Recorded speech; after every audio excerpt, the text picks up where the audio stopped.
Fala pessoal, tudo beleza? Hoje eu vou trabalhar com vocês uma pouquíssimo explorada teoria que, ressalto, ainda não vi cair em prova, mas é a cara de prova de defensoria pública. Se o seu examinador for daqueles que gosta de explorar a expressão, sem dúvida alguma, bote essa expressão aqui no cardápio de probabilidades, porque ele vai fazer mais cedo ou mais tarde. Eu quero que você esteja atento para revisar tudo que permeia essa expressão e, claro, para saber efetivamente o momento de aplicá-la. Chama-se teoria da reiteração não cumulativa de conduta de gênero distinto. Como é, Pedro?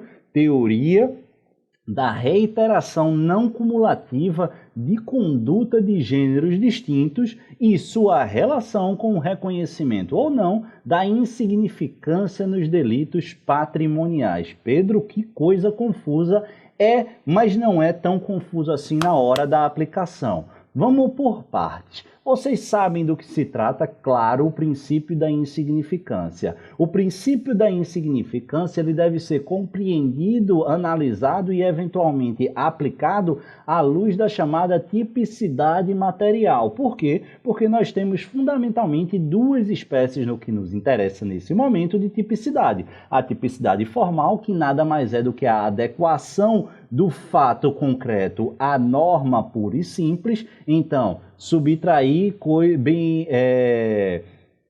coisa alheia, móvel, de outrem. Furto, artigo 155. Então, se eu pego uma tampa de caneta Bic de uma outra pessoa, ao menos formalmente, sem a anuência dela, claro, ao menos formalmente eu estou incorrendo em furto. Essa é a tipicidade formal. Mas será que eu estou praticando o crime de furto? A evolução das coisas fez com que a doutrina e, claro, a jurisprudência passassem a dizer, olha, não basta a modalidade típica formal, é preciso também atentarmos para o desvalor do resultado. E será que esse resultado ele justifica adentrar na seara criminal que, ao menos em tese, deveria ser a última ratio? E aí uma das soluções, analisando as questões de política criminal, foi justamente reconhecer a atipicidade material de uma conduta como essa. Por quê? Por insignificância, um postulado interpretativo.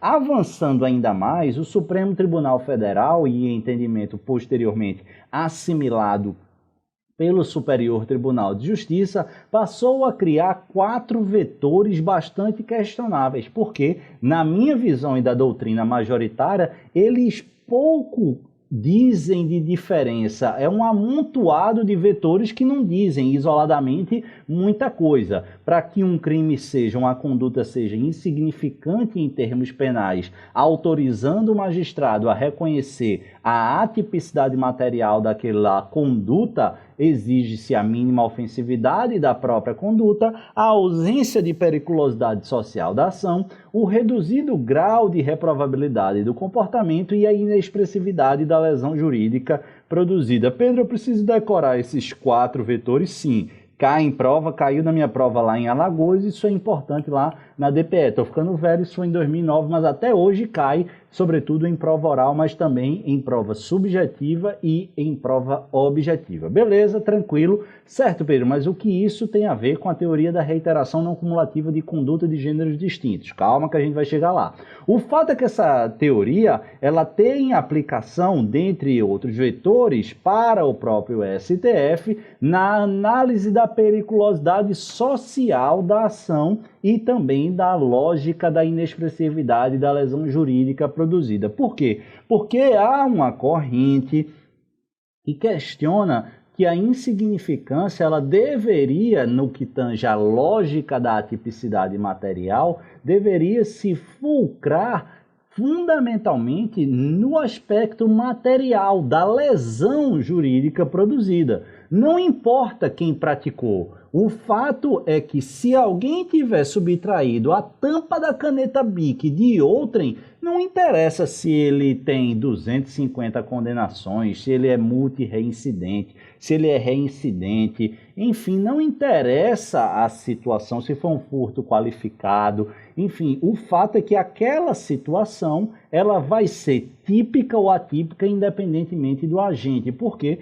Porque a tipicidade não deveria considerar elementos subjetivos. Essa análise subjetiva ficaria para, dogmaticamente, o campo da culpabilidade.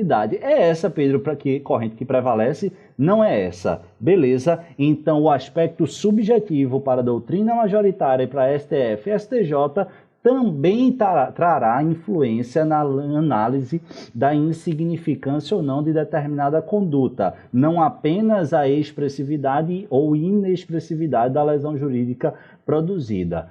Compreendido isso, vamos para a segunda etapa da dúvida. A reincidência, Pedro, por si só, é fator impeditivo da aplicação da insignificância? Aqui começa a ficar interessante, pessoal.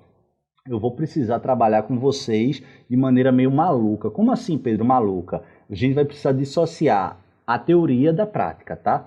Porque 90% das situações não vai aplicar a reincidência, não vai aplicar a insignificância quando estivermos diante de réu reincidente. Mas se cair na sua prova, isso é a prática. E por que você está dizendo isso, Pedro? Para você não se confundir. Mas se na sua prova objetiva, subjetiva, oral, não interessa perguntarem, doutor, a reincidência por si só é fator impeditivo da aplicação da reincidência, da insignificância? Não. E quem diz isso é o plenário do Supremo Tribunal Federal. Leia aqui comigo. A aplicação do princípio da insignificância envolve um juízo amplo, conglobante, que vai além da simples aferição do resultado material da conduta, abrangendo também a reincidência contumácia do agente, elementos que, embora não determinantes, devem ser considerados. O aspecto subjetivo, Pedro, vai ser considerado? Vai, mas não é exclusivamente determinante. Por maioria, foram acolhidas as seguintes teses, eu só parei a primeira. A reincidência não impede por si só que o juiz da causa reconheça a insignificância penal da conduta à luz dos elementos do caso concreto. HC 123-108, publicado no informativo 793. Pessoal, rapidamente presta atenção, pelo amor de Deus. O réu reincidente pode se beneficiar da insignificância? Pode. A reincidência por si só não vai impedir esse benefício, essa insignificância. Contudo, também não é absolutamente verdadeiro dizer que todo réu reincidente pode se beneficiar da insignificância. Beleza, compreendido. Então eu quero que você entenda o primeiro pressuposto. Réu reincidente pode se beneficiar da insignificância. É essa a lógica que eu quero que você entenda. Eu primeiro preciso fazer um corte antes de voltar para a teoria bem rápido. Por quê?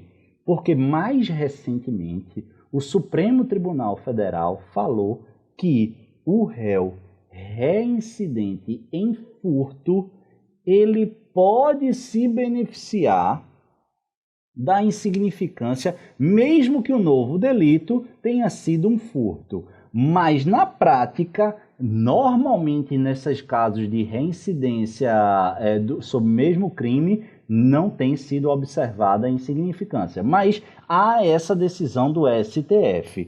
O fato é que, mais frequentemente, quando é que acontece, especificamente relacionado aos crimes patrimoniais, quais são as situações em que os tribunais têm aplicado a insignificância para crimes patrimoniais, não obstante se tratar de reincidente? É aqui, pessoal, presta atenção, que vai morar a lógica da nossa teoria da reiteração não cumulativa das condutas de gêneros distintos. É possível, Pedro, aplicar a insignificância ao réu reincidente em crimes diversos do patrimonial analisado, ou seja, de gêneros distintos?